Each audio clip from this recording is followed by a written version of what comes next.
Hey guys, George Lost, Baseball 365, coming at you from the home gym.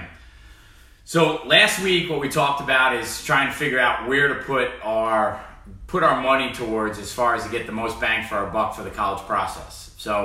But the step before that is kind of figure out where we belong in the college landscape. Just to give you guys an idea, strictly throwing numbers at you, about 2 million people every year play Little League. So out of those 2 million people, about 455,000 play high school baseball at any level. So that means varsity, JV, freshman baseball. The next level, college baseball, only about 25,000 people play college baseball. So from that original 2 million to the 25,000, you're only talking about 1.5% play at the college level. So one of the things that's really important when you start to look and go through the college process is figure out what level you'd be able to play at. So of course everybody watches LSU on TV, TCU at the College World Series, and they say, oh, I'd love to do that. Everybody would love to play Division I baseball, be sponsored by Nike and Under Armour and all this great stuff, and that's awesome. But the reality is, if only 1.5% of the players from the high school and from Little League make it all the way to college, that percentage is so much smaller, even as far as the Division I players. So if you're a current 2019 or even a 2020 and you already don't have Division I schools on you, hey, newsflash, Division I schools aren't interested in you, okay? Because 2019s, they're completely packed out here in 2018, the fall of 2018, they're completely packed out with their 2019s already. It's a very rare case that they haven't picked you up yet, okay? So that being said, even the Division II schools now might be kind of closing up the end of their 2019 pickups. And the Division III schools are hot and heavy right now because they're seeing everybody falling down to them now who kind of thought they were going to get a seat at a Division I or a Division II table. Now they're falling down to them. They have an option to pick those players up.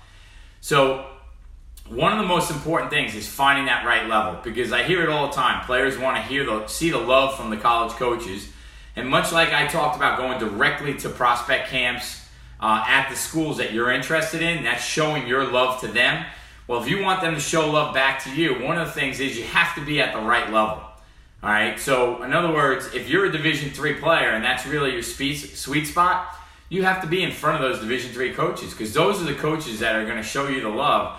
And if you set it up right and you do it right, maybe you get 2 or 3 coaches that are now competing for you and they know the other schools are competing, and then next thing you know, you're in a situation where, maybe you can get the most out of the schools, whatever they can come up with for you financially, academically, of course, and you'll be surprised at how many Division III schools can come up with other grants and scholarship money that they're able to get. That's not technically baseball money, but they're able to kind of come up with some stuff to help you guys out, to help pay for the tuition. All right? So, but how do we figure out where we are if we're not sure? All right? A lot of parents, they see with their rose-colored glasses, my kid's a great player. He's the best player on his team, all right? So that doesn't mean anything if you have a team full of Division III players, or maybe you don't have any college guys on your team and you're the best player on your team, but, you might be the only guy going to college to play baseball.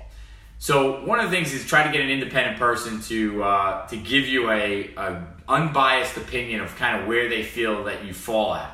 A lot of people use some of these scouting companies and everything else. A lot of times I feel like if you really go to your hitting instructor, or if you go to your travel coaches and stuff, your travel organization, and you say to them, listen, I need a no BS opinion of where I'm at.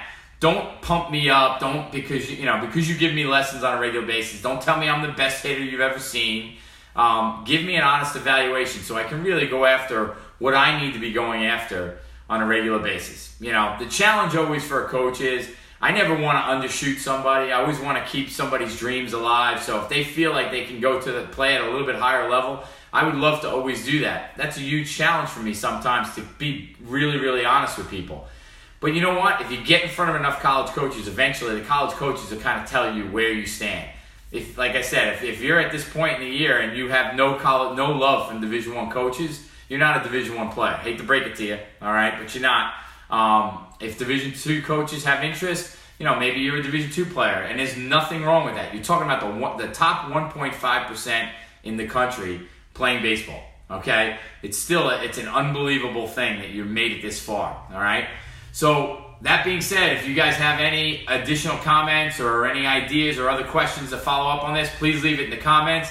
If you like this information, please share it. I wish you guys the best figuring out where you belong, getting with those schools. I hope you enjoy the game, and may God bless you. Amen.